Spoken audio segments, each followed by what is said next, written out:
Trump administration officials are now in a position to release the Epstein files. Does any of that, in your view, have anything to do with President Joe Biden? Donald Trump is running scared. And the Trump administration is running scared. What are they hiding from the American people? Release the files. And of course, the House Democratic leader, Hakeem Jeffries, joining us now to discuss this and more in the arena is Democratic Congressman Eric Swalwell of California. He is a member of the House Judiciary Committee. Congressman, great to see you. Thank you very much for being here. My pleasure.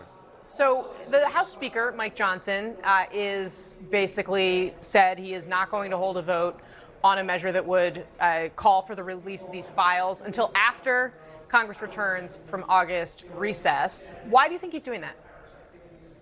Because Donald Trump doesn't want the files, and so he's learned the "I'll do it in 2 weeks" trick from Donald Trump. But everyone wants to see the Epstein files. MAGA wants to see it because they think Donald Trump is lying to them, and Democrats want to see it for the reason we would want to see anything like this: transparency, and that it's about protecting the most vulnerable in our community. This is about women, many teenage girls who were victims, and so that's our interest in this crusade.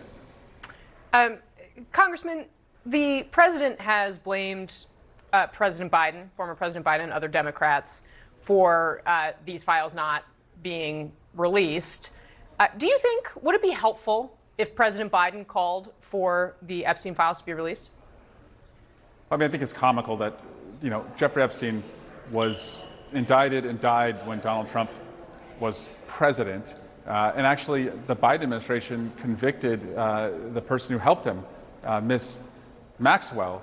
And so I think Donald Trump is looking for any reason to not take personal accountability. And even if you think that's true, well, guess what, Donald Trump? You're the president now. You have the files now. And women, frankly, more than anyone, are calling BS on this because over the last decade, no one has consistently had it worse from anyone in America than women and Donald Trump. They've seen their rights taken away by Donald Trump, and it makes sense that they are calling BS on this right now as he again tries to bury them and shirk his own responsibility. Congressman, I want to change gears and ask you about some news that came out of the Democratic National Committee. They are looking at the results of the 2024 presidential election, trying to figure out what went wrong. But the New York Times reports that the so-called autopsy of 2024, the audit, is, quote, expected to avoid the questions of whether former President Biden should have run for re-election in the first place, whether he should have exited the race earlier than he did, whether former Vice President Kamala Harris was the right choice to replace him, nor is the review expected to revisit key decisions by the Harris campaign. I think my question to you is, what are you going to learn from an audit like this? Well, I'm in the arena, so to speak, so I guess I'm on the right show. So I don't have the luxury of doing audits. I'm going to Republican districts and doing town halls where they won't do town halls. I'm hearing from veterans at these town halls, because no president has fired more veterans than Donald Trump, that they care about affordability, they care about their health care, and they care about being respected.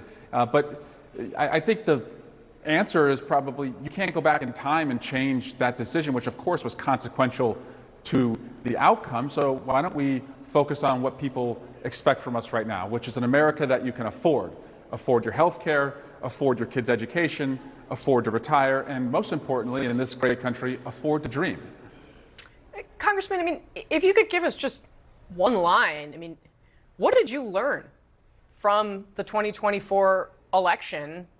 What should Democrats not do next time? Well, we have to always be on. And let me just give you an example. Most people say that the biggest mistake that Kamala Harris made was saying that she wouldn't do anything different than Joe Biden when she went on The View. I don't think that was the biggest mistake. And candidates, trip up all the time. I think the mistake was that there were many days that would pass before she did another major interview.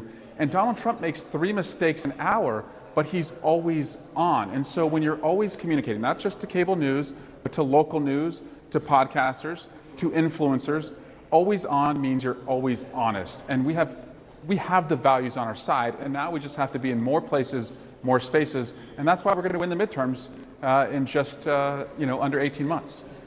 So speaking of the midterms, President Trump came out in support of redistricting in Texas. We're at the point, right, where the map for the House of Representatives in which you serve, I mean, a smaller and smaller and smaller slice of it is actually competitive, right? There are fewer and fewer members of the House who have to fight tooth and nail to keep their seats with someone of the other party every single time. The president's come out in support of gerrymandering in Texas, which, of course, run by Republicans, potentially helps them. Some have called for Democrats to do the same thing in blue states. Your home state of California might be a prime example. Would you like to see your state leaders do that? Yes, and more than what they're doing in Texas. And by the way, I want to get rid of dirty maps and dirty money in our politics, but too often Democrats are fighting these battles with one hand tied behind our back. It's usually the upper hand. And so if we tell the voters that we're doing this because the guys that took away your health care in California, 2 million people lose their health care under the president's bill, that the only way to reverse that and get your benefits back in place is to have a majority, and he's trying to make it harder by rigging the election in many of these states. And so we're not going to be helpless in this endeavor. And the voters, by the way, if you tell them when you have the majority in the House and the Senate and you have the White House, you will have independent redistricting. You will get rid of dirty outside money. They trust that you have to engage with the other side with the means that they are engaging, and that's why I think it's a very dangerous game to take these seats from Texas, because we can do more damage in California. All right, Congressman Eric Swalwell, appreciate that very much. Thanks very much for spending some time with us. Yeah. I hope you come back soon. Of course.